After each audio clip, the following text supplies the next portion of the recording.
Hey, what's up everybody? It's Coach Matt, EliteThrowsCoaching.com. Thank you to everyone who has subscribed to the channel recently. We are coming up on 25,000 subscribers. We have well over 4 million views and 700 videos on this channel for you all to check out. So make sure, if you haven't done so already, click that subscribe button right down below and click the notification bell next to it. That way you will be notified when any new video comes out on this channel, not just the weekly how-to videos like the one we're going to shoot and show for you today, but also all of the video analysis and the random Q&A videos that I do throughout the week. So make sure to subscribe to the channel.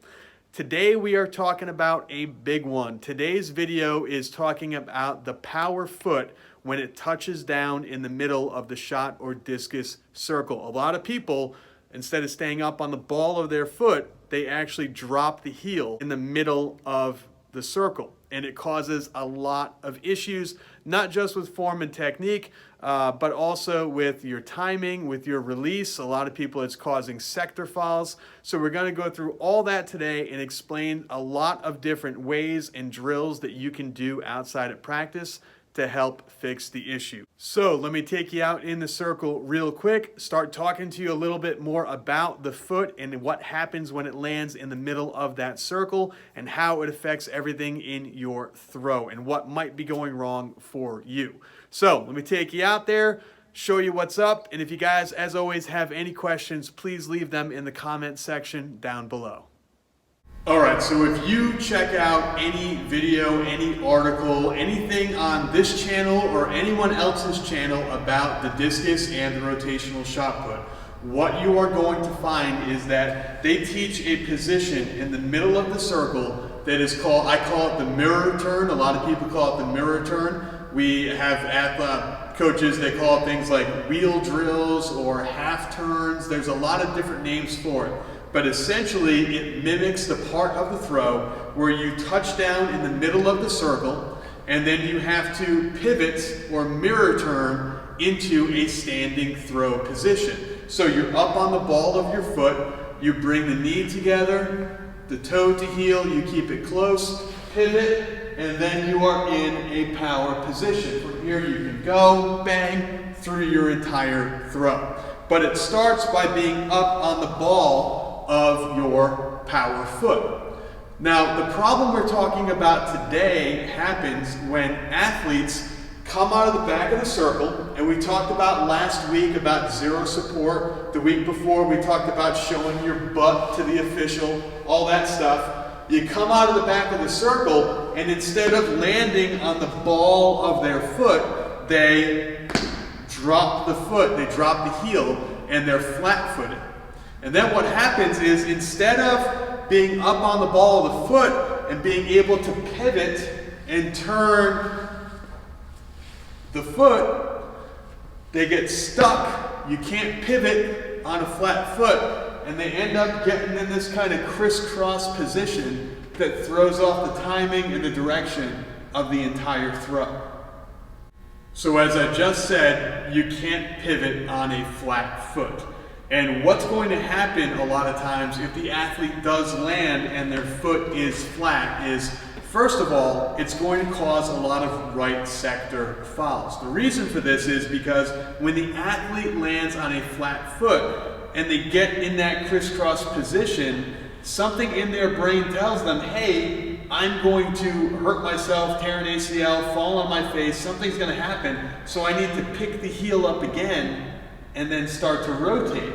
Well, what happens? Now, you're not in a good heel-toe position. Now, your feet are staggered the wrong way. Instead of having the foot back here so that you can get all the way around, now your foot's over here and you're going to end up tossing down the right sector. The other thing that happens is that the left foot is going to land very, very late in the front of the circle, at the front near the toe board, and it's going to cause a lot of weight shifting. So if they do land flat-footed, even if they are able to somehow get this blocking foot on the correct spot near that toe board, what's going to happen a lot of times is it's going to delay getting the foot down quickly. So they're going to bring the foot through, then turn, and then fall onto their left. Or they're gonna pick the foot up. So they're gonna drop the heel, then lift the heel. So it looks like this, 1, 2, 3, and that left foot comes down late and they're gonna be wide open. So it's imperative that we land on the ball of the foot, of the power foot, right foot for righties, if you want to get a nice, clean, powerful throw. There are other issues that are associated with this as well. They're a lot less common, so for the sake of just keeping this video simple, we want to show you what it should look like and then get into some of the drills to teach the athletes how to actually work on staying up on the ball of their power foot.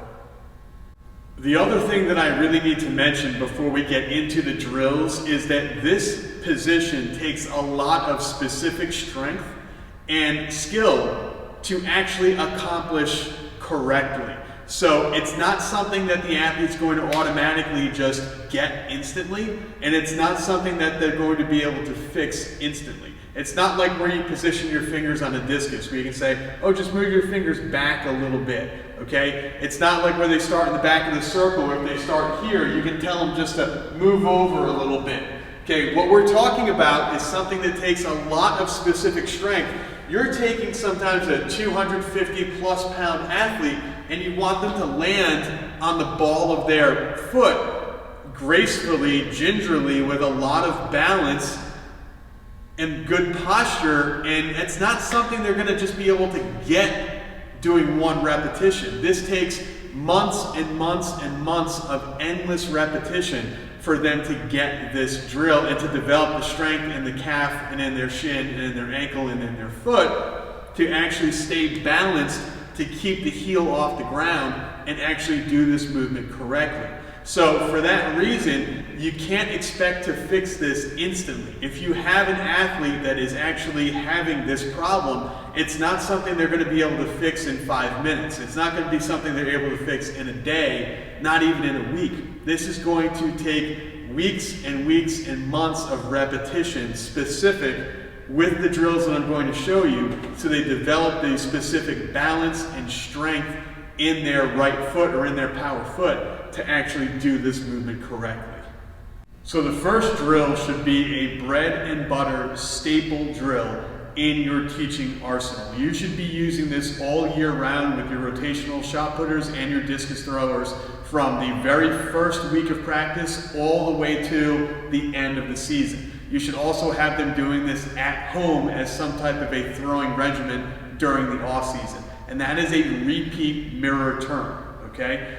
What you want to do is get yourself a line. You can use a sector line, you can use lines in a parking lot, you can just paint a line, you can put down athletic tape, lines on a basketball court, whatever you have available to you, have your athlete start in that mirror turn position.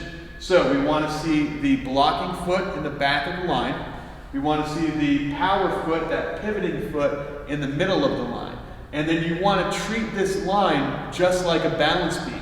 So you want to actually start with your weights, okay, not too far over and not too far back. Start with your weight balanced right in the middle. The majority of the weight is going to be on your power foot. We're going to bring the knees together. We're going to keep the blocking toe close to the power heel, and then we're going to actually pivot and do a mirror turn. Okay? Tough to do in training shoes. Pivot, mirror turn, pivot, mirror turn, pivot, mirror turn, pivot, mirror turn, and we're going to just repeat, doing repeat mirror turns, one after the other, after the other, after the other, trying to get the blocking foot to stay on the line. Now, we'll have our athletes do this 20 times in a row, 25, 30 times in a row. Sometimes we'll have them do contests to see how many times they can keep their foot on the line. We've had them go all the way up sometimes 40, 50 times in a row just to develop just a muscle memory of how to do the actual movement, but they can really start to feel it in their ankle, their calf, their shin, their feet. They know exactly where the balance point is. They start to wear that hole in the bottom of their shoe, and it just helps them to get in a good position to realize what this should feel like.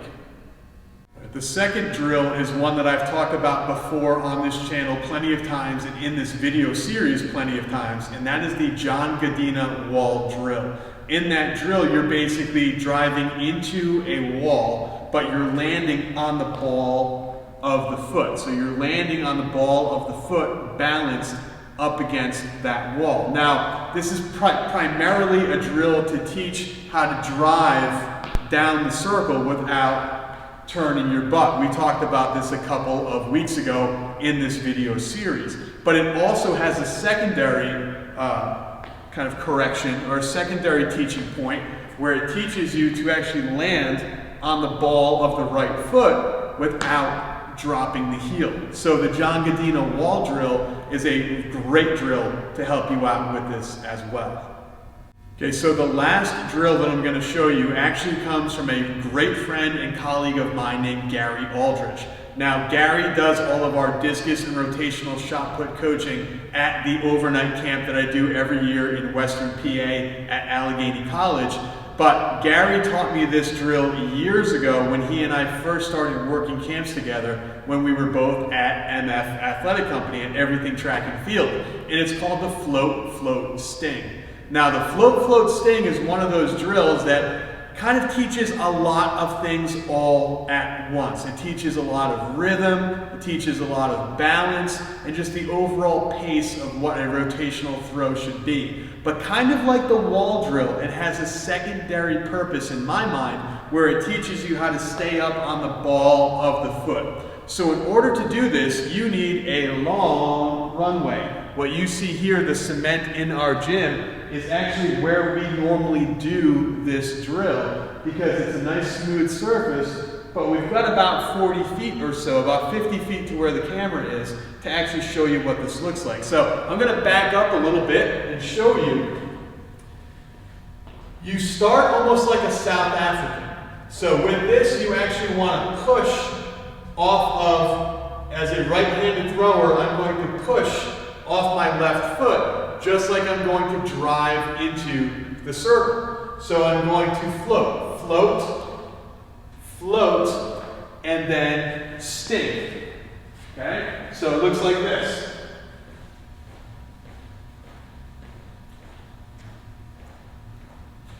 Okay. Can you see me back here? So it looks like this. Float, float, sting. Float, float, sting. Float, float, sting, float, float, sting. So the float, float, sting. Really meant to teach rhythm, teach balance, teach the flow of the throw. But the secondary, every time you do that drill, you're teaching your athletes to balance on the ball of their power foot. Now, as you can see, I think I did 3 or 4 right there in a row. You can do these outside on a track. You can do these in a parking lot, you can do these on a basketball court, and just float, float, sting over and over again. And in the course of 5 minutes, you might be teaching them to stay on their foot 30, 40, 50 times because they're going around and around and around. Okay, as you can all probably see from that video, I have not done a lot of these drills in quite a few years. So don't be too harsh on me when the comments section. I was wearing running sneakers, not my throwing shoes, okay? But I just wanted to say real quick, thank you to everyone for checking out the video series. We are more than halfway done with the series at this point. It is absolutely crazy how quick the season is going. I hope you are all having an awesome season this year. I hope you are all throwing some huge PRs and finishing up the year on a high note. For those of you that might need a little bit of help, make sure to check out our overnight camp happening at Allegheny College. It starts on Saturday, June 29th and goes to July 2nd. So it's before the July 4th holiday this year, but after your high school season is over. So make sure to check that out. You can go right to the link that's going to be popping up now, and you can also check out the rest of this playlist on the rotational shot and discus faults and corrections. Thank you everybody for checking it out. Click all this stuff that's popping up on the screen so you can get more help. And if there's any questions, leave them down below in the comment section and I will get right back to you. Thanks again for checking out the video, and I'll talk to you soon.